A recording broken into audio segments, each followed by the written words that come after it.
que la paix, si possible, soit sur vous. Je dis si possible parce que certaines personnes qui vivent dans des conditions d'oppression qui dépassent l'entendement, comme au Kivu, à l'est du Congo, comme au Soudan, aujourd'hui, c'est important qu'on puisse le préciser aussi.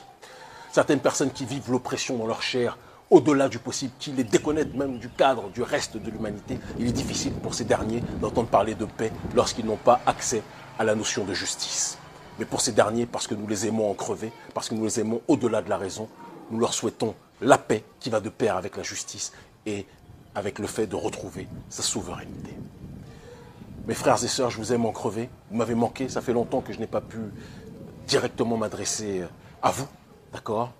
Mais je le fais aujourd'hui. Vous savez que j'ai été ces derniers temps un petit peu malheureusement déconnecté de l'actualité pour la simple et unique raison que j'étais, pour raison familiale, occupé. Je sais que vous l'avez compris dans votre immense majorité, mais c'est important que je vous dise que je vous aime et que l'on puisse se prononcer sur un sentiment, sur une situation, excusez-moi, historique qui s'est déroulée récemment, en l'occurrence la reprise de Kidal. La reprise de Kidal est un symbole. Mes grands frères et grandes sœurs, en l'occurrence ma grande sœur, mon sang, Nathalie Yamb, et mon grand frère Franklin Yamsi se sont déjà exprimés avec dignité, grandeur et précision sur les événements. Et donc, je vous encourage à regarder déjà ce qu'ils ont dit sur ce sujet. Mais je voudrais rebondir sur la symbolique de cet événement pour les dirigeants de la France-Afrique qui ont décidé de marcher avec l'entité coloniale française qui est elle-même responsable, co-responsable avec le gouvernement américain de la déstabilisation du Sahel. Les dirigeants africains qui ont décidé de prendre comme shérif celui qui est en réalité le pyromane, qui ont décidé de prendre comme pompier celui qui est en réalité l'entité qui met le feu au quotidien dans notre région, ces dirigeants africains devront répondre de leurs exactions. Les dirigeants africains, lorsqu'ils voient ce qui se passe à Kidal, lorsqu'ils voient que l'armée malienne qu'on a humiliée pendant des années, lorsqu'ils voient cette armée malienne qu'on a présentée comme l'armée la plus nulle, je n'oublierai jamais certains Africains et parfois certains Maliens qui disaient on n'a pas d'armée, ce sont des plaisantins, etc., etc. Cette armée n'était pas une armée médiocre, c'était une armée désarmée par l'oligarchie française et par leur pion de l'époque, Ibrahim Boubacar Keïta. Dans la coutume, on dit paix à son âme, et donc je dirais paix à son âme, même si politiquement parlant, je vomissais son idéologie, c'est important aussi que je puisse le préciser. Ibrahim Boubacar Keïta, excusez-moi, en pion qu'il l'était, avait tout fait pour livrer le Mali à l'oligarchie française. Et faire en sorte que l'oligarchie française, pour sécuriser l'accès aux ressources, avait besoin d'entités qui semaient le trouble, qui déstabilisaient la région pour imposer leur armée. Cette entité, c'était des groupes terroristes qui auraient été des proxys, sponsorisés, payés par les multinationales occidentales et plus précisément françaises, afin que ces dernières entités puissent semer le chaos et permettre à l'armée française de pouvoir ravitailler les ressources pour les multinationales. Cette situation, nous la connaissons, vous la connaissez, et c'est pour ça que ceux qui se disaient être les forces prioritaires pour pouvoir chasser les terroristes ont maintenu le terrorisme pendant des années, ont interdit à l'armée malienne de pouvoir rentrer, d'accord, sur Kidal, et dès lors qu'on a chassé l'armée française, dès lors qu'on a chassé la MINUSMA, dès lors qu'on a chassé toute entité qui était dans une dynamique de déstabiliser le Mali, très rapidement, avec les choix géostratégiques qui s'imposaient, l'armée malienne a réussi à reconquérir son territoire. Et ça, c'est un rappel pour tous les dirigeants africains corrompus qui marchent avec l'oligarchie française. J'ai une pensée pour Patrice Talon.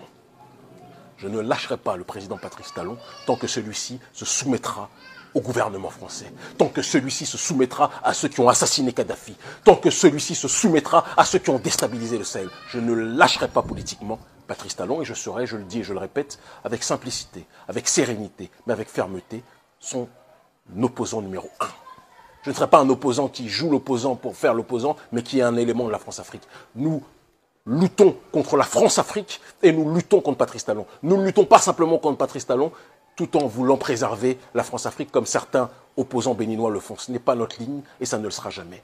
Ce message aussi de la reprise de Kidal est une dynamique qu'il est important de retenir aussi pour Alassane Dramane Ouattara, aussi pour Macky Sall et tous ceux qui ont décidé de marcher et d'agir pieds et mains liés avec le gouvernement français.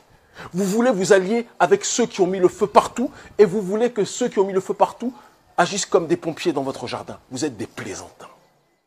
Et c'est important qu'on le dise avec politesse, avec sérénité et avec fraternité. Vous n'êtes pas des gens sérieux. Et vous ne méritez pas de nous gouverner. Et si on était dans des États démocratiques véritablement, disons les choses telles qu'elles sont, où le peuple avait véritablement voix au chapitre, où il n'y avait pas de trucage systématique aux élections, il y a longtemps que vous auriez été balayés, et il n'y aurait pas eu besoin, dans les États que nous connaissons, que ce soit au Niger, que ce soit au Mali, que ce soit au Burkina Faso, il n'y aurait pas eu besoin, quelque part, d'opérations de restauration de l'État que France 24, RFI et tous ces médias mille collines néocoloniaux que nous connaissons appellent des coups d'État. Mais malheureusement, comme nous sommes dans des États qui sont privés de la démocratie réelle, de la souveraineté populaire, eh bien le peuple se mobilise et à la suite des mobilisations du peuple ou de la prise de conscience collective du peuple, les militaires prennent leurs responsabilités. Et c'est ce qui s'est passé au Mali, avec un mouvement qu'il est important de soutenir et dont on doit se rappeler. Parce que, comme on dit, la défaite est orpheline, mais la victoire a plusieurs pères. Nous savons de quoi nous parlons. Le Mali, s'il n'y avait pas eu les mobilisations de masse depuis 2015, auxquelles le mouvement et auxquelles un frère comme Adama Ben Diarra et Sidiki Kouyaté et mon frère Bassaro Silla et notre organisation Urgence panafricaniste, auquel nous avons participé depuis tant d'années, il n'y aurait pas eu cette chute systématique de l'influence française au Mali. C'est important qu'on puisse le dire, parce que certains veulent oublier l'histoire, mais nous n'oublierons pas ceux qui ont sacrifié, comme Ben Messervois, Adama Ben Diarra, qui est en prison aujourd'hui, j'y reviendrai tout à l'heure, mais qui a contribué largement à ce que l'armée française puisse reculer, de telle sorte que le Mali puisse, à travers ses courageux militaires que sont Assimi Goïta, Sadio Camara et autres, puissent prendre leurs responsabilités. Nous devons leur rendre hommage, sinon nous ne serons pas dans une dynamique réelle de dignité. Cette armée malienne a réussi, en suivant la dynamique géostratégique, qui est une dynamique que nous prenons depuis des années, d'accord, couper le cordon ombilical avec l'oligarchie française et s'allier avec des partenaires géostratégiques qui ont les mêmes adversaires que nous, disons les choses telles qu'elles sont, que ce soit l'Iran, que ce soit la Russie, d'accord. Ils ont réussi à reconquérir Kidal avec une spectaculaire fluidité. Kidal qui était le symbole, quelque part, du territoire occupé par les forces terroristes qui sont en réalité, qui ne sont rien d'autre que les proxys en réalité, de l'oligarchie française et des multinationales françaises. Dès lors qu'on s'est débarrassé de l'armée française, dès lors qu'on s'est débarrassé de la MINUSMA, dès lors qu'on s'est débarrassé de tous les corps exogènes qui sont en réalité les supplétifs du néocolonialisme français et occidental, l'armée malienne a pris ses responsabilités et a retrouvé son territoire. Et c'est un symbole et un signal pour tous les militaires d'Afrique, entre guillemets francophones, du précaré français en Afrique. À tous les militaires, je vous le dis, arrêtez d'être humiliés par vos dirigeants. Je me souviens, je n'oublierai jamais, dans mon pays, notamment le Bénin, le président Patrice Talon qui disait que le Bénin est un désert de compétences. C'est un crime contre l'humanité que de dire ça. C'est un crime contre notre patrie de dire ça. C'est une humiliation contre le brave Dahomey que de dire ça. C'est une humiliation contre la terre des Akotché que de dire ça. Moi, je vois les militaires au Bénin. Je vois des gens courageux constamment. Je vois des militaires qui risquent leur vie constamment. Je vois des militaires qui ont donné leur vie pour protéger leur peuple constamment, mais qui ne sont pas respectés. À qui on envoie des militaires français qui se font chasser de partout, qui sont parmi les plus nuls à l'heure actuelle, disons les choses en réalité. Et ce sont eux qu'on vous impose pour vous humilier en vous disant que vous ne savez rien et que eux savent tout. Les Maliens ont eu le courage de chasser des militaires français. Les Nigériens ont eu le courage